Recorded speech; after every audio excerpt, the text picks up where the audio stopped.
What makes a band truly legendary?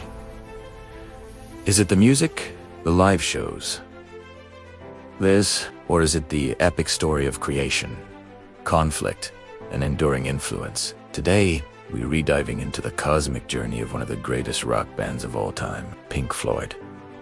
Our story begins in the mid-1960s London, a city buzzing with creative energy. A group of architecture students, Roger Waters, Nick Mason, and Richard Wright, teamed up with a charismatic art student named Syd Barrett. They called themselves Pink Floyd, a name inspired by two American blues musicians, Pink Anderson and Floyd Council, with Syd Barrett as their frontman and chief songwriter. Their sound was unlike anything else. It was experimental, psychedelic, and deeply hypnotic.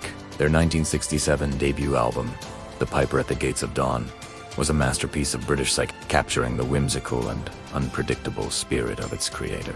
Songs like Astronomy, Domini, and Interstellar Overdrive took listeners on a trip through sound, cementing their status as darlings of the London underground scene. But as the band's star rose, Syd Barrett's mental health tragically declined, amplified by his heavy use of psychedelic drugs. His behavior became erratic, and his creative genius started to fracture. By 1968, the band made the heartbreaking decision to move on without him. They brought in a talented guitarist, an old friend of Syd's, David Gilmour, to fill the void. This moment marked a pivotal shift. For a brief period, they were a five-piece. But soon Syd was gone, leaving a ghost that would haunt their music for years to come. With Roger Waters stepping up as the main lyricist and conceptual leader, and David Gilmour's soaring guitar solos defining their new sound, Pink Floyd entered a new era. They moved away from Syd's whimsical psychedelia and towards something grander, progressive, spacey, and conceptually ambitious. Albums like Metal, with its epic 23-minute track Echoes, showcased their evolving soundscape. They were becoming masters of the album as an art form, creating immersive sonic experiences that demanded to be listened to from start to finish. This was the foundation for what was about to come. Then, in 1973, everything changed. Pink Floyd released The Dark Side of the Moon. This wasn't just an album, it was a cultural phenomenon. A seamless, 42-minute exploration of life, death, madness, and greed.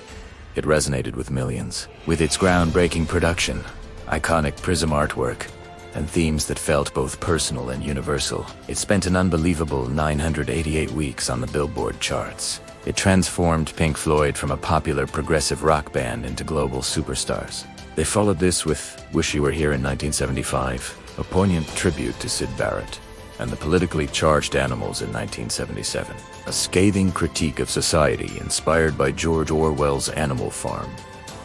But with massive success came massive tension. Roger Waters' creative control tightened, leading to clashes with the other band members, especially David Gilmour. These internal conflicts came to a head during the making of their most ambitious project yet, The Wall.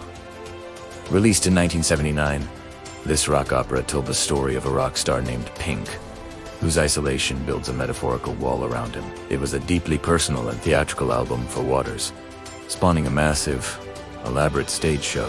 But the creative process was brutal. During the sessions, Richard Wright was fired from the band, only returning as a salaried musician for the tour. The cracks in the Floyd Foundation were becoming impossible to ignore. The breaking point came with the 1983 album The Final Cut, which was essentially a Roger Waters solo album featuring the other members. It was the last time the classic lineup would record together. Waters left the band in 1985, declaring Pink Floyd a spent creative force and launching a bitter legal battle over the name. But Gilmour and Mason decided to continue. They brought Richard right back into the fold and released a momentary lapse of reason in 1987, followed by a massive world tour that proved Pink Floyd was still a global force. They released one more studio album, The Division Bell, in 1994, which felt like a final, reflective chapter. For years, it seemed the story was over. But in 2005, the world watched in awe as Roger Waters, David Gilmour, Nick Mason, and Richard Wright reunited for one last performance at Live 8. It was a beautiful, emotional, and powerful moment of reconciliation. Though hopes for a full reunion were dashed, their legacy was secure. From the psychedelic visions of Syd Barrett to the conceptual grandeur of Roger Waters and the sublime musicianship of David Gilmour, Pink Floyd created a body of work that continues to captivate and inspire generations. Their music isn't just a collection of songs. It's a universe of sound and ideas, forever shining on like a crazy diamond. Thanks for watching. If you love stories about music legends, make sure to hit that subscribe button and ring the bell so you don't want to miss our next video. See you next time.